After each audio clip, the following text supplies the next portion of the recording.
justicia es para la impunidad de Cristina. Acá ayer lo decía Máximo, ¿no?, en el recinto, el único que ha tenido impunidad en la Argentina es Mauricio Macri. Que nada, obviamente la reforma judicial, un tópico importante de la semana en boca del presidente de la Nación, un anuncio que hizo el jefe de Estado rodeado de personalidades muy importantes del derecho, pero con ausencia de dirigentes de la oposición.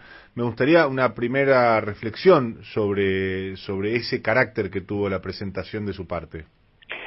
Bueno, la verdad que no sé, ellos deberán dar explicaciones por qué no estuvieron, no me corresponde a mí calificar esa actitud. De todas maneras, lo que sí, esta reforma judicial no es ninguna novedad, es parte de lo que Alberto Fernández dijo en campaña, es parte del discurso del 10 de diciembre cuando asumió y del 1 de marzo el de inaugurar las sesiones ordinarias del Congreso, de manera que a nadie debe llamar la atención el envío de este proyecto de ley, que además hace bastante tiempo que se venía anunciando y que por producto de la pandemia se había demorado.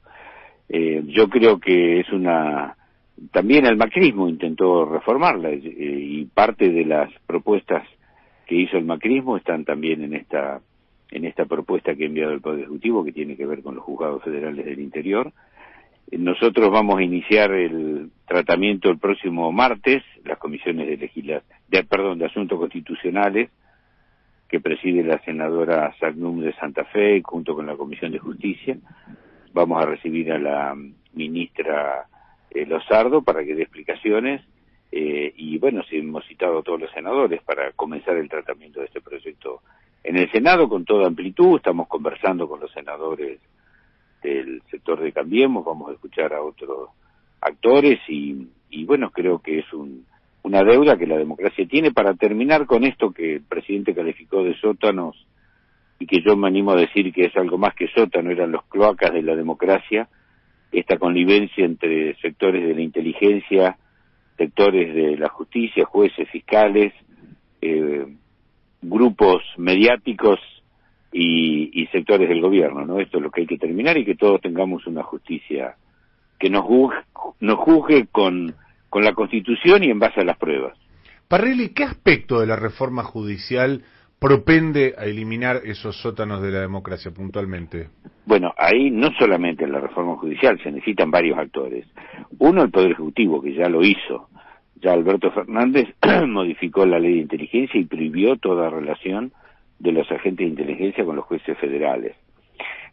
Lo segundo es tener jueces y fiscales probos y que no se valgan precisamente de este tipo de acciones, ¿no? Que juzguen por las presiones.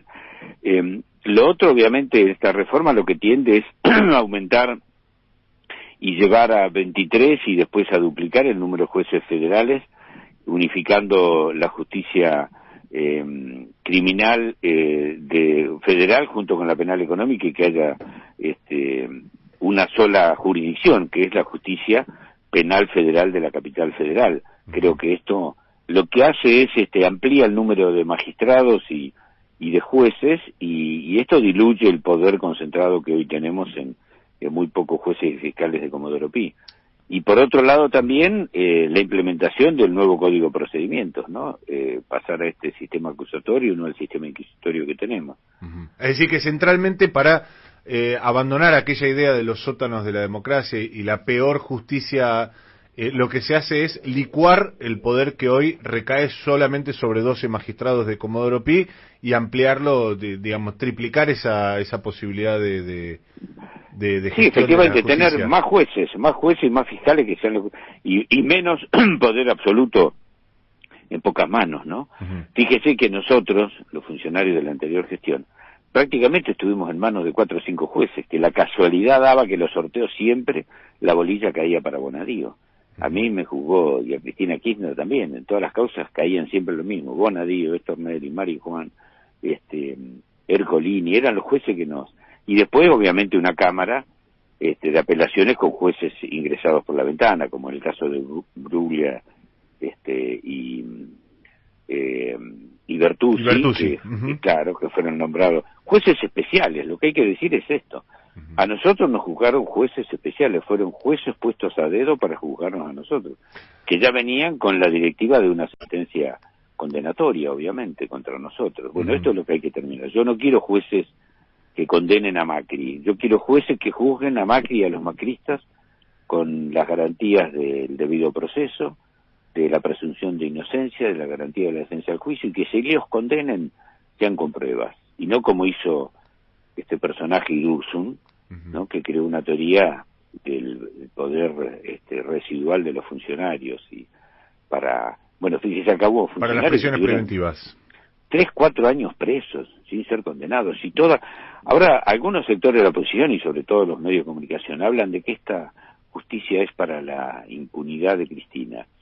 Acá ayer lo decía Máximo, ¿no?, en el recinto, el único que ha tenido impunidad en la Argentina es Mauricio Macri. Fue, digamos, juzgado por evasión impositiva, por contrabando, por espionaje. Los jueces que lo condenaron terminaron fuera de la justicia, y los jueces que lo absolvieron terminaron premiados. Es el único que ha tenido impunidad en la Argentina.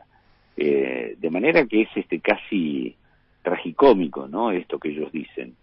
Porque además, primero, esta reforma no se aplica para las causas de Cristina. Las causas de Cristina se están cayendo solas con los mismos jueces porque no había pruebas y porque fueron todos inventos.